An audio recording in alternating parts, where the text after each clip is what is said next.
Hi, everybody. I'm Deacon Dave. I'm layperson Lisa. And I'm Diamond Debbie. Guess Welcome to the Deacon Dave and layperson Lisa show with our special guest. Diamond Debbie. Here we are. So we are, as you can see, at the high priest Caiphas's house. Okay, and this is where Jesus was taken after the Roman guards got him over in the Garden of Gethsemane and brought him over here. And then they lowered him down into, as you said, Debbie, correctly, a cistern, which would have been wet and nasty with mosquitoes and bugs in it. And they actually dropped Jesus into the cistern where we were just at. And one of the prayers he would have done was Psalm 88, which we read while we were down there. So it was pretty intense to be in that space. I think Lisa was down on the floor and stuff. What were you doing, Lisa? Well, I was just feeling. I put my, I saw where the pit was, and I was just putting my hand on the floor just to kind of just feel the rock where Jesus was thrown from the ceiling, and then I found a rock that maybe was there. Did you take it, Lisa? I gave it to Monsignor. Oh, you gave it to Monsignor? Wow. Yeah, and then I tried. I don't know. I tried to find another one, I couldn't, so my hand got all dirty. That's okay. And Debbie, what about for you being down there? I just closed my eyes and just tried to imagine how lonely, how dark, how he must have felt during his time down there, how here he is to save us and forgive us of our sins, but yet we're throwing him in a dark hole and treating him very bad. So it's interesting because it was like 20 minutes after we left out of there, as we were coming out of the main church, I was thinking that Jesus had like the entire deck stacked against him, and so he knew that while he was down there. And imagine what it's like to know that the entire deck is stacked against you, and there's nothing that you can really do about it. Well, and that's what the psalm kind of said. He said he felt so far apart from God. Yeah, and all he had was darkness. Yeah.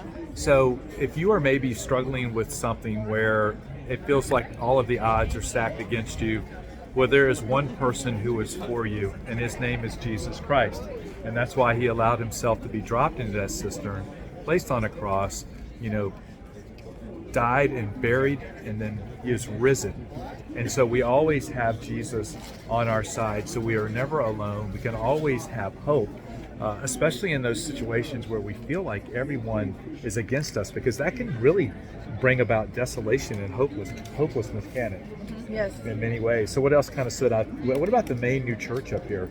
Oh, is that new? Because I don't remember that. This church here. I mean, I wouldn't say it's new. I don't think I went in that list. Oh, you did? Yeah. I missed it. Yeah, there were some great It's pictures beautiful. in there. Yeah, it's beautiful, but the one thing that stood out to myself and Dave was at the main altar, the picture behind the altar shows Jesus in his chains and the Father at the top like this. Like, I can't believe they're doing he's this. Like so worried and so scared for Jesus. Did you notice that? Even though he knew that was going to happen, but he still wasn't happy that was happening to his son.